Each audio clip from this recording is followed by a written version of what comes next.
Hello, welcome kids. This is the part 2 of respiration, and in this part we are going to read about human respiratory system, breathing in other animals, respiration in plants. Okay. So, first of all, human respiratory system. So, human respiratory system consists of following organs. First one is nostrils and the nasal passage. Next is pharynx, trachea, bronchi and bronchioles, lungs, and last one is your alveoli. Okay.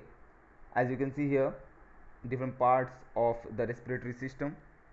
So, first one is nostrils or the nasal passage, nasal cavity. The process of breathing begins in the nose. The nose consists of two nostrils. The air inhaled may contain dust, pollen grains, and germs. Okay, so nostrils have thin hairlines which filter the air and dust particles, and germs get trapped in the hair lining. And the inner lining of nose is also contains a mucus layer where these germs get sticked. Okay,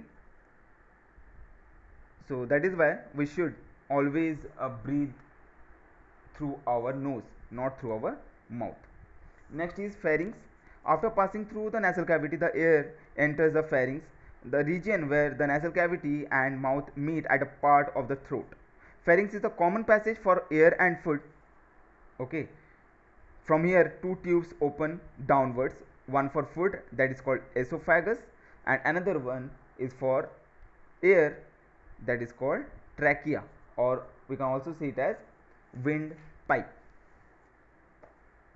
So next is trachea. Trachea passes through the neck and extends into the chest cavity. The upper part of trachea contains larynx, also called voice box. From larynx, air goes down the trachea. Like the nose, the trachea is lined with cells which release mucus. Hence, air continues to get motion in the trachea due to mucus. If some foreign particles irritate the cells of trachea, we cough or sneeze and the particles come out of the body into the air. Next is bronchi and bronchioles. So the trachea splits into two tubes called bronchi, and each bronchus leads to its respective lung.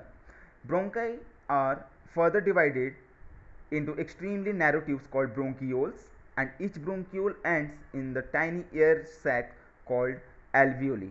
Okay, as you can see here, the magnified image of alveoli. Exchange of oxygen and carbon dioxide takes place in alveoli. Each lung of an adult human contains about 300 to 400 million alveoli. Alveoli have very thin walls and are richly supplied with blood capillaries, and the oxygen present in air goes into the blood as we breathe in, and carbon dioxide present in the blood passes out of the blood into the alveoli by the process of diffusion. Next is lungs. There are two lungs in our body. These are spongy bag-like structures. These lie in the chest cavity on either side of the heart. The left lung is two-lobed, whereas the right lung is three-lobed, and the left lung is slightly smaller than the right one. The two lungs are protected by a bony cage called rib cage, and just beneath the lungs there is a dome-shaped muscular sheet that is called diaphragm. Okay. Next is breathing in other animals.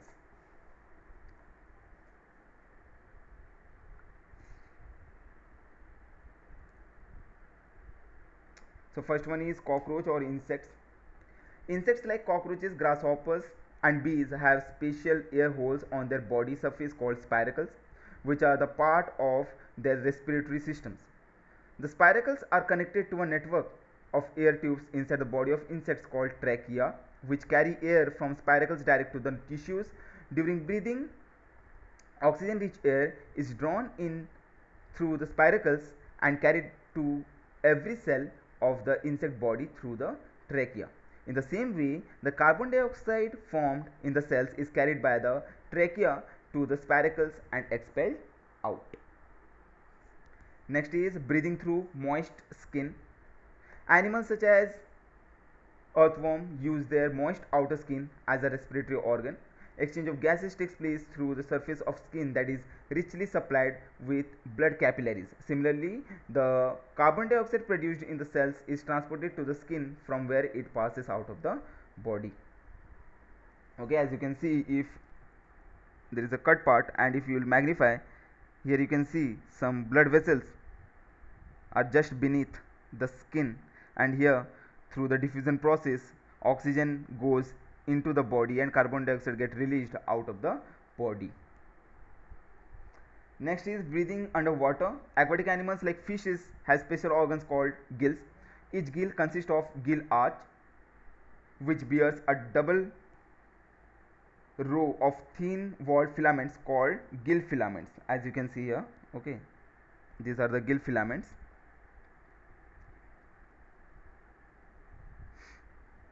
That are these gill filaments are richly supplied with blood capillaries.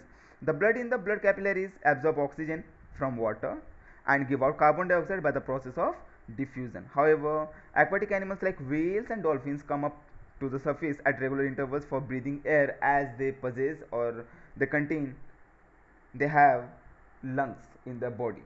That means they have to come out of the outer water surface to breathe in oxygen. Okay, next is respiration in plants. So plants do not have any specific respiratory organ. They take in and give out air through pores called stomata, which are present in leaves, underside of leaves. The root cells in plants also need oxygen to produce energy, which they get from the air spaces available between the soil particles. Since the rate of respiration in plants is far lower than in animals, therefore plants do not need much oxygen for respiration. Okay. Next is respiration in seeds. So respiration also occurs in seeds just as it occurs in roots and leaves. Respiration in dry seeds is very much important because they give rise to a baby plant. The growth of baby plant depends on the availability of certain vital conditions such as water, air and presence of sunlight also. So the seeds which is under the germinating stage shows a high rate of respiration because of intense activities going in it. So this is all about your respiration in plants. Okay, hope you understood the chapter respiration. Okay, thank you.